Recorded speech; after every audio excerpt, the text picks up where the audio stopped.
Welcome to the Responsible Supply Chain Show, where we explore the world of responsible sourcing and resilient supply chains. I'm your host, Justin Dillon, and in each episode, we'll dive into real stories from some of the world's best business, government, and thought leaders protecting people, planet, and profits. Let's get it. Okay. JP Morgan Chase recently paid $365 million for helping Jeffrey Epstein traffic young women.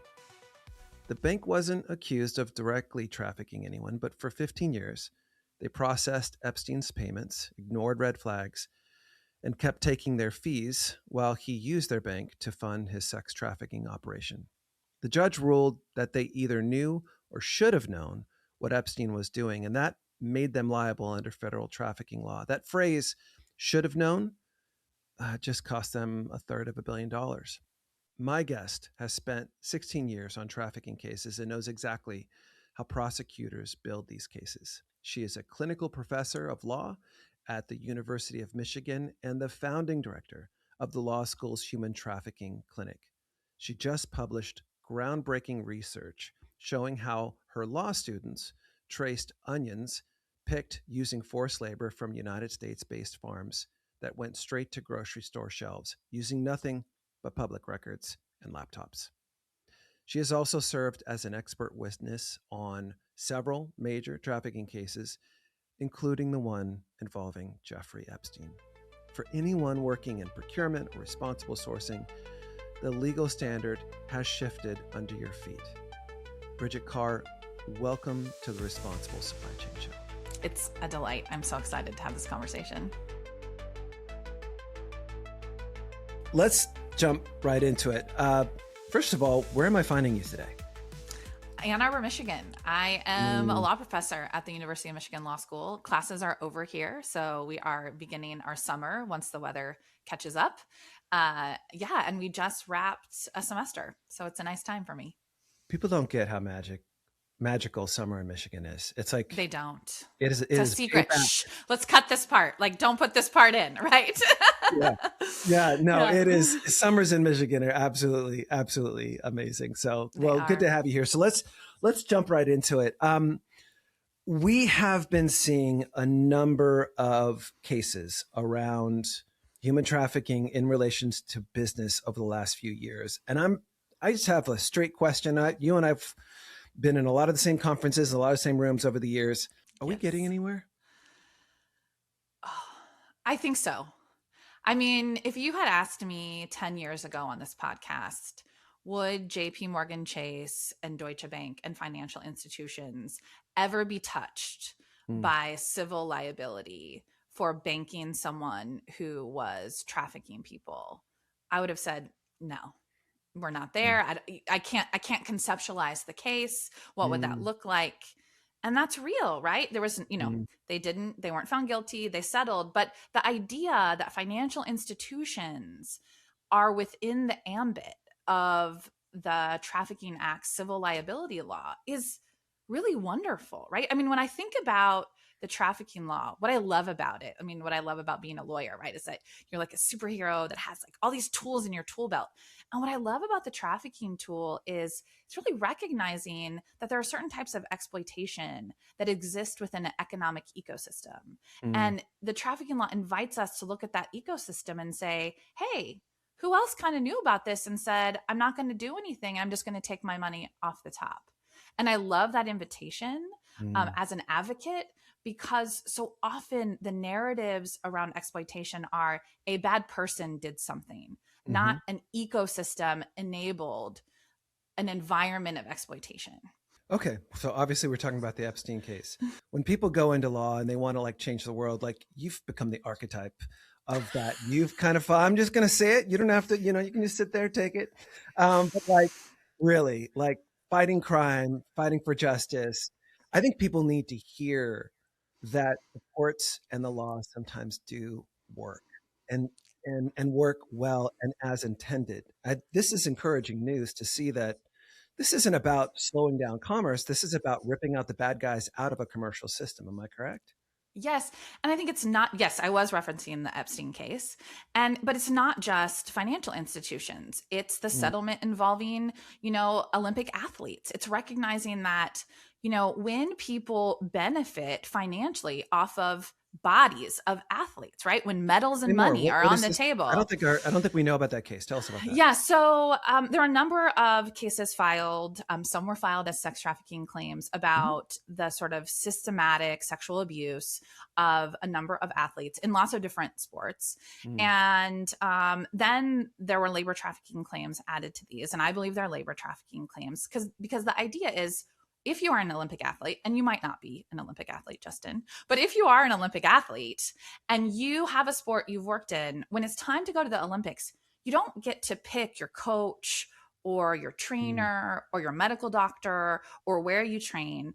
The US Olympic Committee decides those things for you. If you want a visa to the Olympics, you have to go through the systems they set up. Mhm. And so those cases, again, settled, no admission of guilt, like all of the caveats of the legal system. But there were settlements in those cases where the accusation was that their sexual abuse was part and parcel of the working conditions for these athletes, that they had to accept the sexual abuse and that it was known and that people within the system knew about it and didn't do anything because they wanted to benefit financially off the body of these athletes. And the fact that sexual abuse was a part of the ecosystem was just something they had to accept. And right, that's a vulnerability, right? It doesn't Yeah. look like the vulnerability that we traditionally think about in trafficking, right? Yeah. Someone has foreign national status or someone doesn't wants access to an education, but that's a vulnerability. If you've trained for years and years and years, you're going to accept a lot of things in a working environment to try to get access to this goal that you've worked for. And Yeah. so I think it's not just the Epstein case.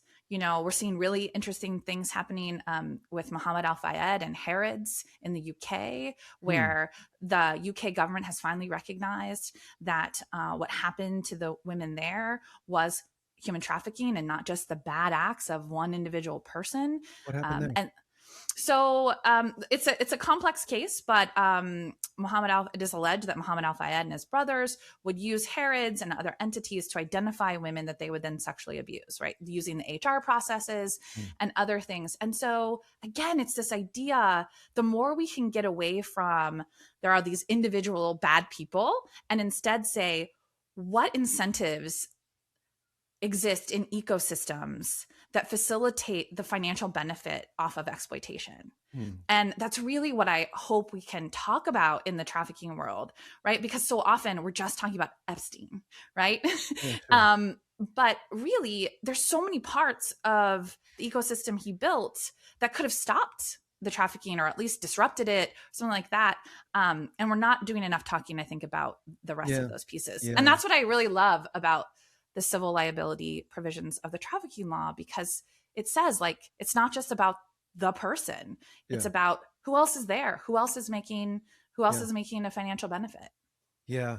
I think someone we both have a lot of respect for, and I don't think have ever paid attention to forced labor and supply chains before is journalist Nicholas Kristof, who has been covering this for a long time and is who recently said, never in my 20 plus years of reporting on trafficking would I think that every time I open up the New York Times or the Wall Street Journal or the Post or whatever it is, there's stories about trafficking.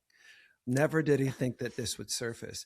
We're now seeing trafficking find its way into the pivot that President Trump has taken on tariffs and using forced labor and supply chains as a way to enforce tariffs. So it's interesting how these issues that might feel quite and are quite moral start becoming an issue of fairness and America firstness. And it's interesting that mutate. I'm wondering if you have any thoughts on that. Yeah, I think I'm still trying to process some of those moves and wondering how enduring they are. I mean, I agree with Christoph that it is amazing that every time we open the Times or whatever journalism we're looking at, that we are seeing cases about trafficking. But I still worry about how they're framed. And I also still worry that the spotlight is over indexed on sex trafficking. Not that sex trafficking isn't important. It's important to fight sex trafficking, But I do worry that we're still over indexed on that. Yeah. And because, and I get it, right? If we really were to come to grips with labor trafficking, right, in the US, globally, we would just all have to say, all of us buy goods and services created by exploited labor if we buy anything in the regular economy, right? You Yes. do, I do, like we all do. No one Mhm. likes to sit with that. Like, I get it. Much Mm. easier if trafficking is really about bad people who make choices on this global stage that's very distant from me, and it's never, at my kitchen table.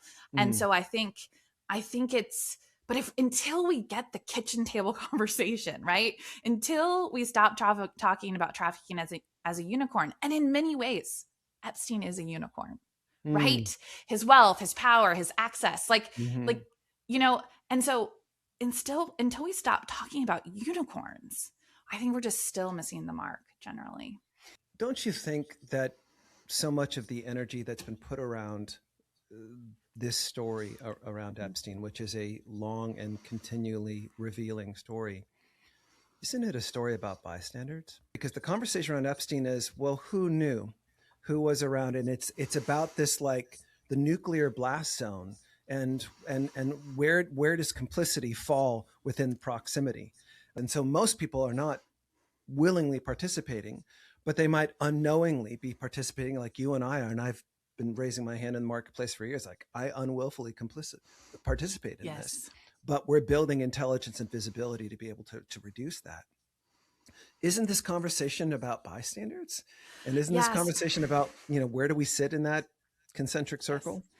So just with all the caveats, I was the expert witness for the U.S. Virgin Islands when they sued J.P. Morgan Chase over banking Epstein. For a long time, this case wrapped for me in October of 2023. I couldn't talk about any of it because it was Mm. all under cloak and dagger, if Mhm. you will. Much of my expert report has now been made public, so there are things I can talk about. And so I think you're right. It's about bystanders. But I think what's missing from that conversation is, and I think it's missing just more broadly in human trafficking conversations, is we'll often talk about, well, we want to help victims. But what we don't spend time talking about is, can we all agree on who that is? Mm. And can we all acknowledge that the biggest anti trafficking work we need to do is to make sure we aren't doing the first step that traffickers need, which is dehumanizing people in front of us? Mm. And what I mean by that is, I reviewed, and it's now been made public, multiple communications of banking employees about Epstein's victims, who I would say are Epstein's victims, right? And their kind of disdain for the choices that those women were making, because they weren't viewing those women as victims. They were viewing them in a way, maybe as people who were willingly choosing to participate in commercial sex or who were exploiting Epstein's wealth. I don't know. I'm not them. I can't say how they were viewing them. But I Mm. see this over and over. And, I was interviewed once and someone said to me, what is your, like, last question about Epstein, that if you could ask one thing and have the world, open up to you and that you could know something, what would it be? And this is the honest truth. My question is, what happened to him? Like, because healthy people don't hurt people. And for me, that's kind of my What line. happened to Epstein? What happened to Epstein? That That is would my, make him do this? Is that your question? yeah. And the reason I mention that is because my line for myself is, the moment I turn perpetrators into monsters Hmm. is the moment I have to stop doing this work, because that is dehumanizing them. Whoa. And it doesn't mean I don't want them held accountable. I think Mhm. Epstein, if he was still alive, should be in jail, 100%. Of course. But the moment I can't see his full humanity or any perpetrator's full humanity, I'm out, Justin. I don't do the work anymore, because that's what trafficking needs every time, right? In supply chains, we need to not think about these individuals as human beings entitled to dignity and a fair working environment. We just need to think about them as widgets, right?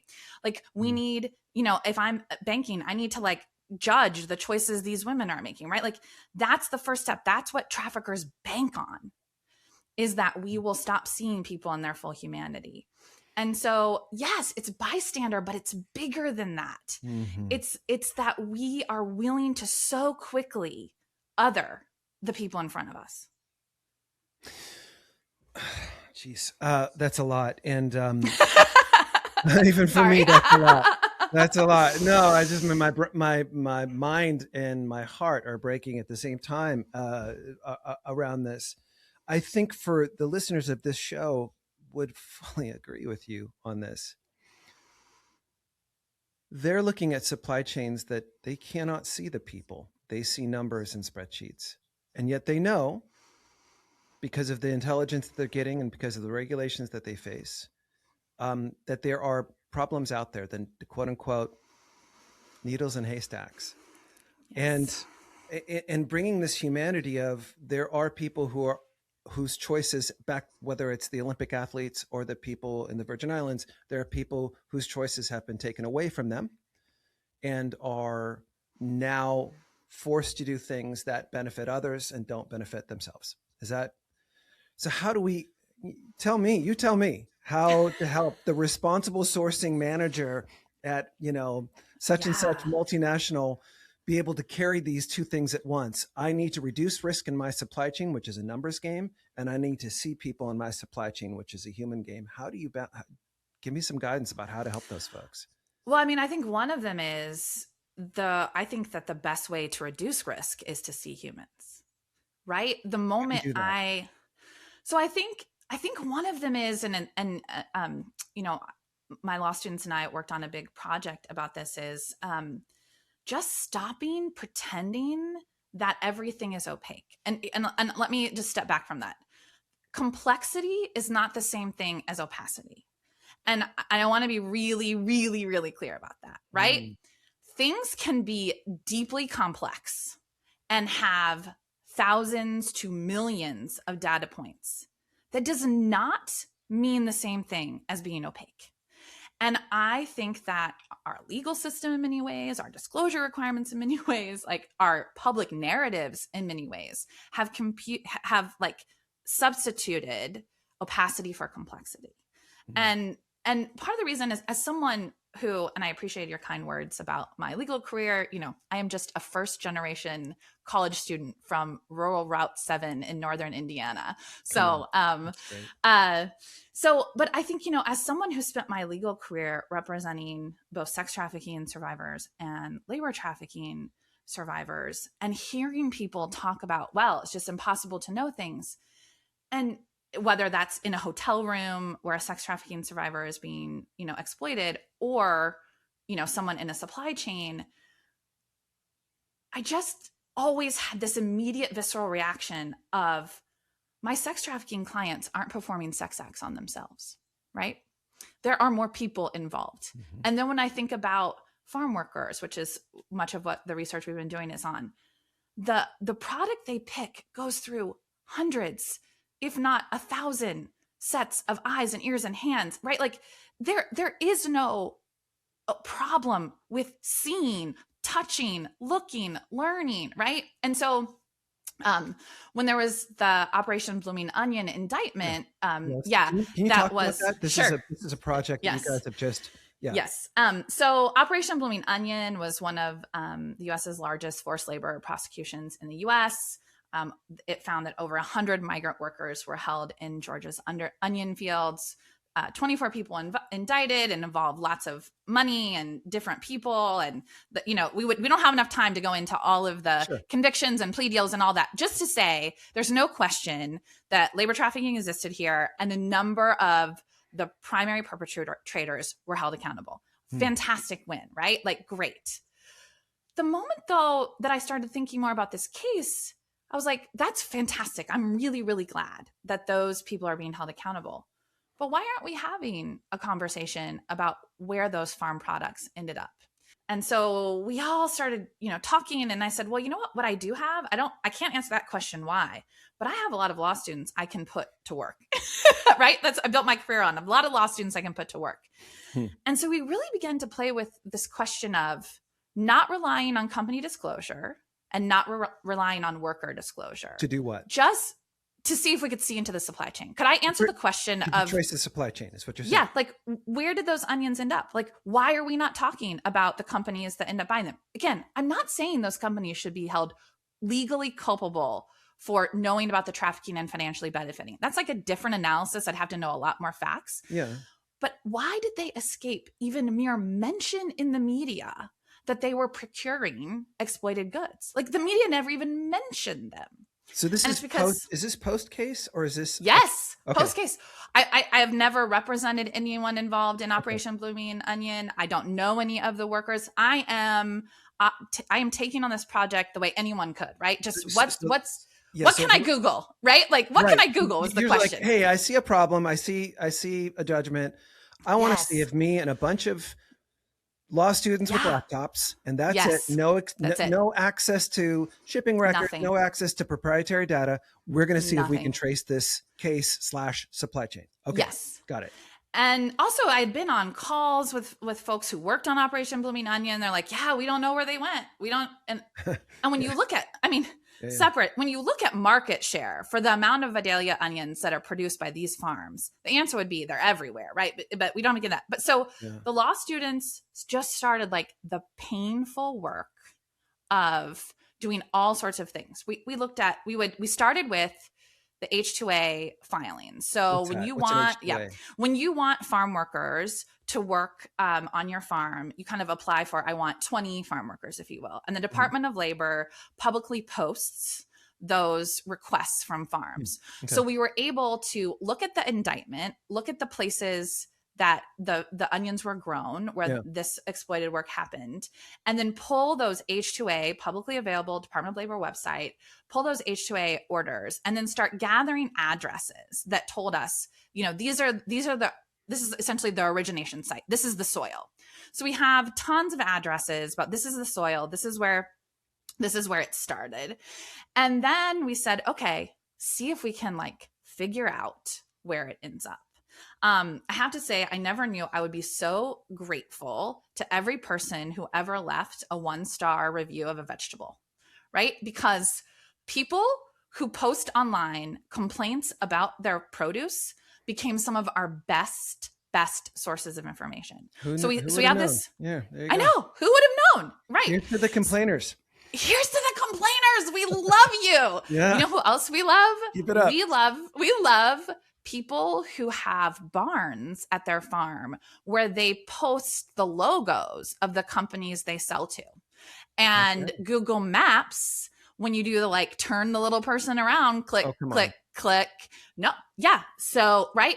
And so we love when someone wins an award that then connects their name up to a farm that then tells us a bunch of things, because when they accept the award, they say who they sell. Right.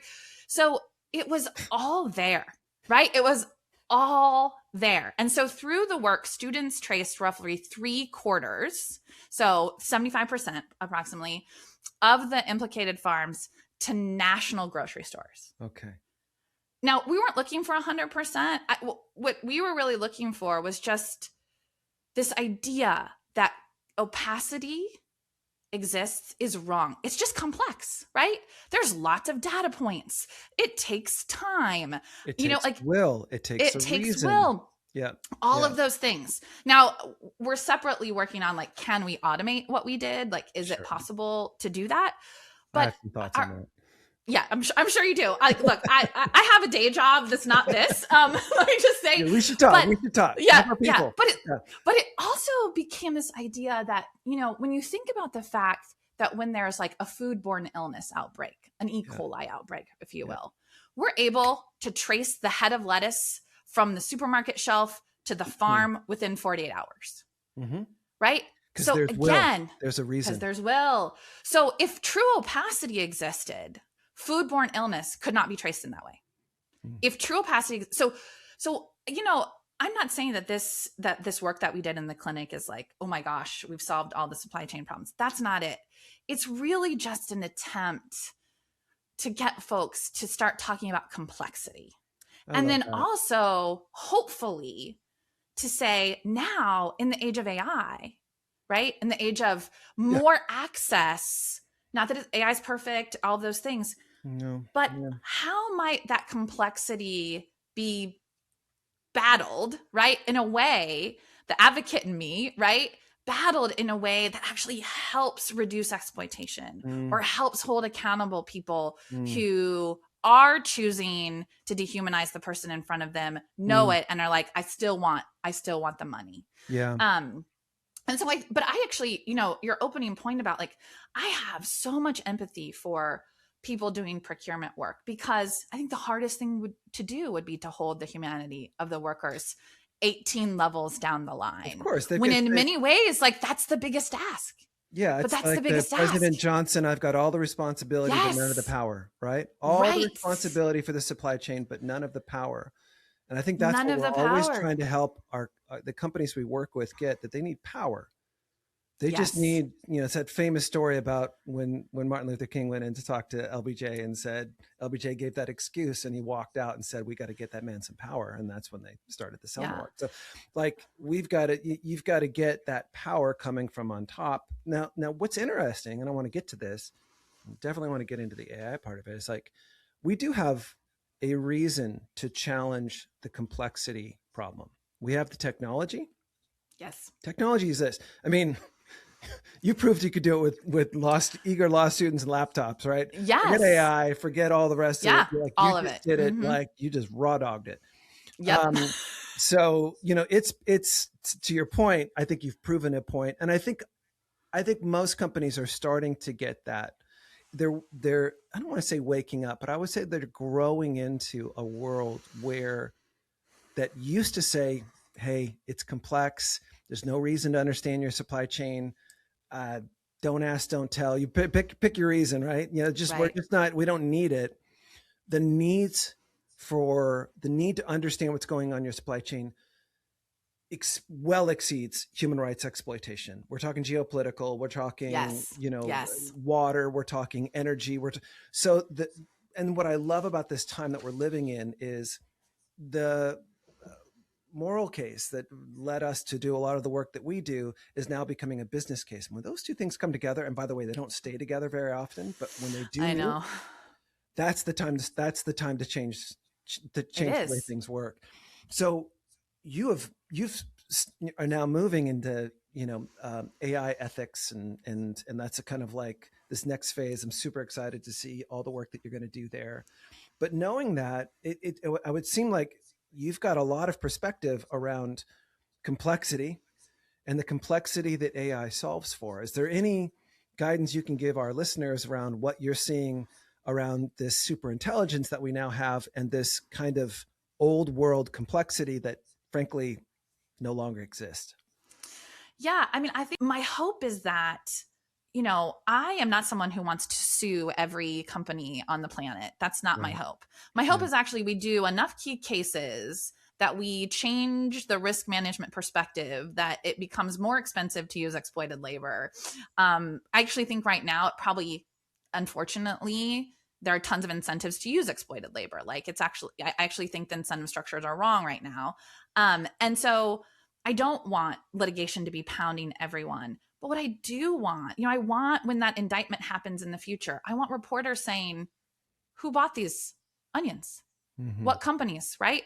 I want all of us going, wow, where that supply chain stopped? My kitchen, right? I want us to have that, not Epstein is a total unicorn, unique over here. I don't make as much money as him. I'll never ride in a private jet or go to a private island. Did you eat a Vidalia onion in the past 5 years? Right? Did you enjoy a nice burger with an onion on top? Like, do you like onion rings? Because when that conversation happens, it won't be as hard for procurement workers to picture humans in their supply chain, because all the incentives will be helping them, right? Like everything will be aligned to help them. And so what would we've talked a lot about what's going on here in the United States, where we both live. Our customers have supply chains and even operate elsewhere in the world where there are also human rights laws that they're facing and some challenges. So, we've got new laws coming into Europe around that are similar to import bans here.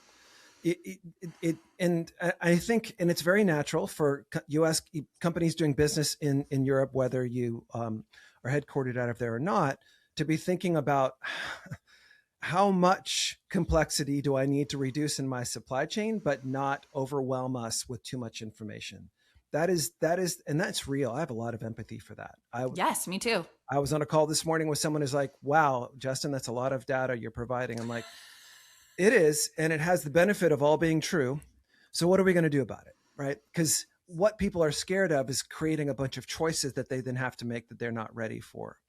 And it seems, and so I think that the listeners here know that they've got choices they've got to make. But from a legal standpoint, is there any guidance you can give them that can maybe lower the pressure around this? Because I hear you saying being proactive is better than being reactive, because you don't want it to be too late. But it's not necessarily how humans think. They usually think, no, like, I know. I'll deal with the problem when it gets here. I know. Well, one, I actually think some of the things happening in Europe, because I'm not a procurement person, I don't have to deal with these realities, but I'm really intrigued by them, right? Like the EU and Germany, they're really operating from the assumption that big companies can trace their supply chains and must, right? Like that's going to be a real interesting shift if US companies are doing that as well. And that doesn't, I think that when you start from that perspective, it doesn't mean I think a whole bunch more people should be on the hook, right? It means that if you show that you are looking and that you found something and then you're trying to help fix it, like that, those people should get all the gold stars, right? Not be hauled into court. But we haven't done anything with this formally. So what I'm going to talk about next is just more some of my thoughts and everything. One of the things I'm really intrigued about with your question of like, well, what do you do, right? All these data points, so much data. Well, frequently throughout my career, I've had big data people coming to me and being like, we want to fight trafficking. We want like this data set or that data set or this thing or that thing. And I often don't have those data sets, right? Like I can't give away my client files, that sort of thing. I think there's a really interesting opportunity in supply chains to start just almost creating like putting a bunch of data in saying, these are what we think trafficking indicators are. How would you, AI, find them? What looks like a vulnerable supply chain to you? I mean, if I was one of these companies who, was a supermarket and I had bought stuff from these farms, which, we named them in our paper, lots of supermarkets that we all use, I would want to dump as many data points as I could into some AI simulations and say, could we have seen this? What would have been the indicator, right? Because once we start saying things that like, we know there was trafficking in the supply chain, right? But we didn't quote unquote see it. We can actually ask AI to say like, okay, what might we have missed, right? What might have alerted us? Can we actually come up with red flags that are evidence-based perchance, unlike the ones we have in the field right now, which are just someone made them up for the most part. And we tell people they're red flags. And so I actually think this problem, while it is overwhelming, actually invites this really fascinating solution space, which is how do we get the big data to work for us? Right? Because, if I had access to some of this stuff, I would just want, like, I have so many simulations I would want to run about like, we think this one's clean. We think this one's not. What do you see as differences between the two? Right? Like what, like, I am sure. So we're doing, Declan Croucher, I think is his last name, is doing some really interesting work in the ethical recruitment space, where his sort of perspective is that there are things you can see in public SEC equivalent filings, effectively, that like indicate whether illegal recruitment fees are being used by companies or not, just by what people file publicly. And so, and I actually think, if we could get clued into the right indicators, there are neon lights flashing out there, right? Telling us what's happening. And AI and data mining and the cost of compute going down. I mean, environmental costs, that's not what I mean, but like what we have access to going down. Gosh, we really have a chance to identify those neon indicators. It actually makes procurement easier for people. You're not just like fumbling in the dark trying to figure out like which of these things might be a true risk. And so I'm just really excited about it. Yeah, no, it's an encouraging time. Here's one of the indicators that surprises me. I meet with companies every day, and I'll often ask companies, why are you coming to us? What are you interested in? What kind of problems you're trying to solve? And a couple of years ago, it was very much like, oh, this regulation or that regulation, or our board, it may be ever so often it's the board wants this, but it's usually regulatory pressure saying, hey, you need to, step up your game on XYZ issues, whether it's, human rights or greenhouse gas or water, whatever it is. Increasingly, I mean, maybe almost 50% now of companies that I talk to, the pressure on them is, yes, of course, regulations, but the pressure on them is from their customers and not Wow. consumers like you and I, business customers that are passing down the burden of complexity to their suppliers. Yes. And we are seeing that just like you go to market with price and time to market and quality, increasingly a factor for commerce is transparency because you are reducing the potential risk. So coming to market with a transparent supply chain it's not there yet, but it is becoming a competitive factor to be able to reduce the risk. Because what are we looking for now? We're looking for IT security. There's all these security issues in order to do business. Every time someone buys our software, we go through this IT security hazing. We're Yes. starting to see supply chain security hazing starting. And it's just in the baby steps, but the data makes it so much easier to verify, to trust and verify in one step, not just trust because you wrote out something in a compliance report that says, I don't do these things. That's out Right. the window. That's out the window, Right. Yeah. right? It is just like anyone, including law students in Michigan, can map your supply chain with a laptop. Mm-hmm. Yeah. And I'm so like, it's exciting, right? And It is exciting. it also means that companies who are able to put their data, companies who are drowning in data now can hopefully drown in solutions. Yeah. I love transparency. I worry about it slightly because, again, it only matters if we see everyone in the supply chain as fully human. Let's And talk on that yeah. because I want to talk about humanizing Sorry, I bad keep guys. coming back to it. Sorry, I keep No, coming no, no, back no. to I was just it. thinking about it, like the humanizing of bad guys. So I just want to say, I think everybody is capable of making bad and good choices. I'm proof of that. Yeah. Right. Yeah, And so I just think let's humanize people who make bad choices. 100%. Yeah. We're all Yeah. capable of it. We are. Um, I remember one of the first times that that's one of the first times. It was the first time I did this far away. I went to Lake Volta in Ghana and went out to find and meet kids that had been trafficked onto the boats to fish. Yeah. Right? Horrible stories. These kids Mm-hmm. usually purchased for $20 or so, and then Yeah. 6 years old. Mm-hmm. Horrible. And I remember, we went out early in the morning. It was like super dark. It was just like this crazy, and it's just you felt like you're on Mars, like you're just wild, and we get in this like wooden boat that's like probably going to sink, and we Right. I mean, we're bailing Yeah. water as we are out there. I'm just like, what have I done? Yeah. And I brought a film crew with me, and we're trying to document this problem. Others have documented it, but we're out there looking, and we come upon this boat where we see two little boys, brothers. One of them was asleep because he was exhausted because he'd been working all night. I'll never forget. His T-shirt said "Ships Ahoy" on the T-shirt, and it was threadbare and all the rest of it. And I was talking with an interpreter to the guy that was controlling him. I said, "Well, aren't the boys supposed to be in school? Aren't they the age to be in school?" I'll never forget what he said. He looked at me like as plain as I'm looking at you. He's like, if they don't work, I don't eat. Right. And I'm like, I had nothing. First of all, Right. there's no argument. I'm just like, that is you're living in a poverty that I don't have any reference point to, but you're also exploiting like this. These are deep. He humanized his exploitation. Yes. But by recognizing that, like, he lives in a poverty that you can't even understand, that's the ecosystem argument, right? That's saying like, oh, to fight this, it's not like take out this guy on this boat. It's the system, right? It's the system. And I think trafficking law has such an opportunity to talk about systems, and yet we're still just talking about bad guys. Recognizing it through a system. One of the things that we say at our organization, at our company, is don't agonize, organize.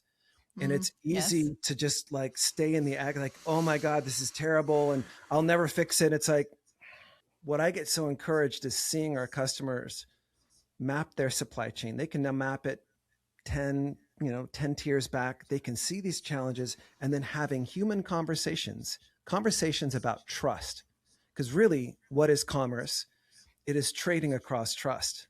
Do I trust you that you That's are right. also looking into your supply chain? Can I trust you to continue to business? Can I trust that you're not going to pass risk on me? That's it. I mean, just imagine a world where we harness data in a way that's like, let's just pick something, right? Let's just say chocolate, just say that. And, we know that there's a cost on average to harvest a cocoa bean. Like, we know that there's a cost to ship. We know there's a cost to process. Like, we have a pretty good sense if we're in that market, like what those costs are. And so if someone is offering, even if we just use price point, for example, if someone's offering something at a deep discount, imagine a world where we could kind of figure out on their books, is that because they're just taking less profit? Or is somewhere in the supply chain taking down those costs? And again, unless someone's taking a loss, that probably means the human factor is taking the loss, unless they somehow have free supplies or free shelter or free rent or something like that, which we know likely doesn't exist. There's a lot of opportunity between what is current and what is perfect. Yes. And this idea Look, that it has I'm to not be interested in perfect, me right? neither. I'm just interested in not exploitive. Yeah. And I think, it's actually a issue happening right now in the Epstein case where a lot of attention is being focused on potential co-conspirators, victims who may have done things to harm others while they were being victims. Like, where is that line? Where do we draw the line? And I must have said in multiple interviews today, I'm just not interested in that conversation right now. Let's hold all the people accountable who have zero chance of being a victim, right? I long for the day when we get down to the space I feel like you're talking about. Like, I long for the day in supply chains when I'm not worried about like the exploitation. Instead, I'm like, how do we figure out true cost and being perfect, right? We are, we're not there. And so, yes, acknowledge it's a complex conversation, put it on the shelf. Like, let's travel the road together that we can all agree we need to travel. And I look forward to sitting across from you and having that conversation with complexity when it's time. Me too. Is there and anything... we'll learn a ton on the journey, right? A ton that might answer those questions we can't answer right now. Any encouragement or any wisdom that you can offer people that are, stuck with this impossible job of all the responsibility, but none of the power inside of supply chains? We talk about trafficking in a way that makes it sound like the only people fighting it are law enforcement. And the reality is that the biggest, most effective possibilities live in other spaces, including this one. And so I know you're not being recognized as anti-trafficking advocates by the general public, but know that in Ann Arbor, Michigan, we are recognizing you as anti-trafficking advocates. Bridgette, thank you so much for coming on. I was happy to be here. Thanks for having me.